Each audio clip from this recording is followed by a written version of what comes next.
Arrivé ici, premier sujet, quand vous décidez de faire cette reconversion, vous êtes sur une dynamique personnelle. Je sais ce que je veux plus, je sais où je veux aller.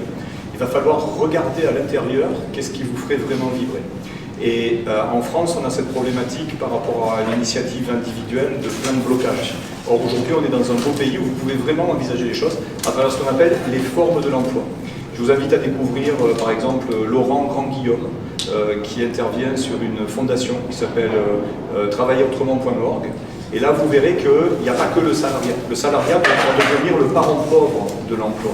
Vous avez les groupements d'employeurs, vous avez le portage salarial, vous avez le management de transition, vous avez les modèles de réseaux indépendants à l'intérieur desquels vous pouvez travailler complètement dans un encadrement.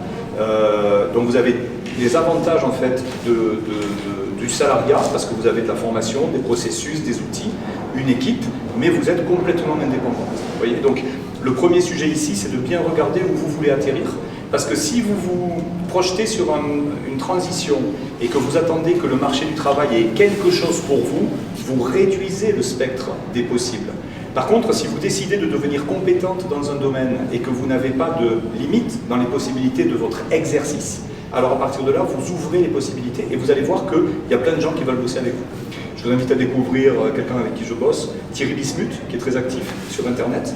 C'est quelqu'un qui a un cabinet qui s'appelle Odyssée RH et qui travaille avec des indépendants, qui peuvent même travailler à temps partiel. Vous voyez, donc là, vous allez avoir demain des professionnels qui ont mis sur pied une forme de collaboration avec des pros, et cette collaboration va pouvoir vous permettre, vous, de définir comment vous voulez bosser. En fait, vous allez avoir comme une compensation financière en fonction de ce que vous apportez comme valeur à l'entreprise.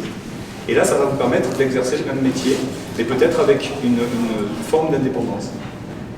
Donc si vous avancez vers les RH, ce que je vous invite à faire, c'est un petit peu comme quelqu'un qui avancerait vers l'industrie automobile et qui n'aurait rencontré que Renault, et qui se dit, il n'y a que le CDI. En fait, vous avancez vers l'industrie automobile avec la capacité à voir qu'il y a plein d'autres types de véhicules. Ça, c'est le format de votre contrat de travail. Et donc, voilà, si vous ouvrez ça, vous allez avoir plein d'options. Et à partir de là, vous allez pouvoir vous demander quelle est la particularité de la manière d'exercer votre métier. Est-ce que vous voulez faire du recrutement, je sais pas moi, de l'accompagnement de carrière, etc.